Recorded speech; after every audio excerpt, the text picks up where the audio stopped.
Il n'y a pas de pneus enflammés, pas de barricades non plus, mais la capitale est loin d'être paisible, même si elle le paraît. Dans la rue, les passants ne sont guère enclins à blaguer.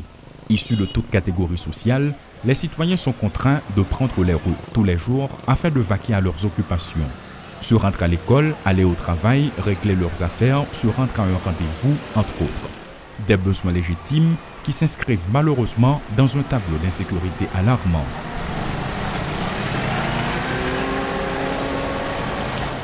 En effet, les groupes armés gagnent de plus en plus de terrain à la capitale. Ils se renforcent de jour en jour davantage et frappent quand ils le veulent. Des maisons sont brûlées, des citoyens sont décapitalisés, des innocents sont tombés sous les balles assassines et des vidéos devenues virales sur les réseaux sociaux montrent l'horreur. Bref, le pays est en alerte rouge sur le plan sécuritaire.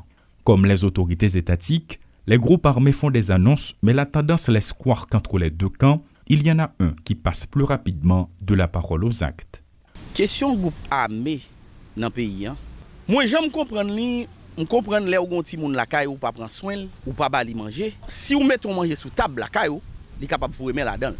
Les ou vin nous joindre vous remettre là-dedans ou même vous pour devoir pour ramener la l'autre. Si vous pas ramener la l'autre ou quitter il continue à faire ça, il est capable à caille l'autre voisin, là il fait même deux autres là. Laisse ça les vins prend l'autre extension ou pas mettre frein là-dedans encore. Moi c'est comme ça me comprendre. En dépit de tout, les activités fonctionnent tant bien que mal. De temps à autre, un vent de panique localisé les perturbe, mais elles ne tardent pas à reprendre une fois la menace écartée. Pour les petits commerçants, les marchands ambulants, les entreprises, le climat d'insécurité est ressenti. Les citoyens semblent s'habituer au final avec cette situation. JPP, j'en le passé.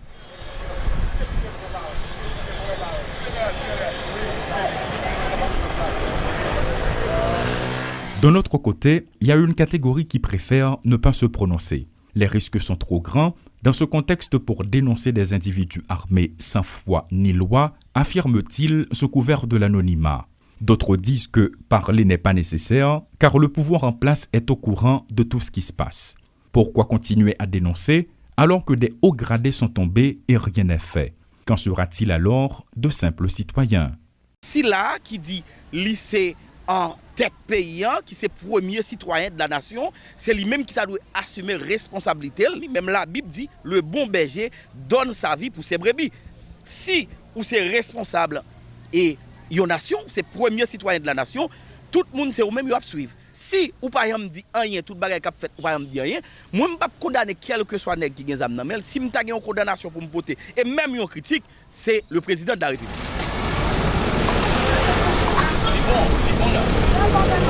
C'est une situation inquiétante, la façon dont les groupes armés font la pluie et le beau temps dans la capitale. Le docteur Reginald Boulos, responsable du parti politique MTV, estime que cette réalité persiste parce que nul n'a la volonté de donner l'ordre aux unités spécialisées de la PNH en vue d'intervenir.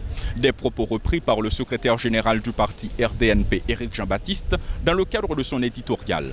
Alors que, d'un autre côté, des autorités policières précisent que c'est parce que la PNH n'a pas suffisamment de moyens pour contrer les bandits. Entre les propos des simples citoyens et ceux des autorités, n'y a-t-il pas un paradoxe?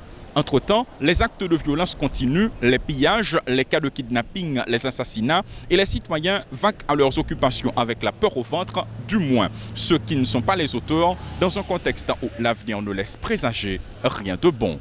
Claude Désir et Rodolphe Pierre-Louis pour Télémétropole.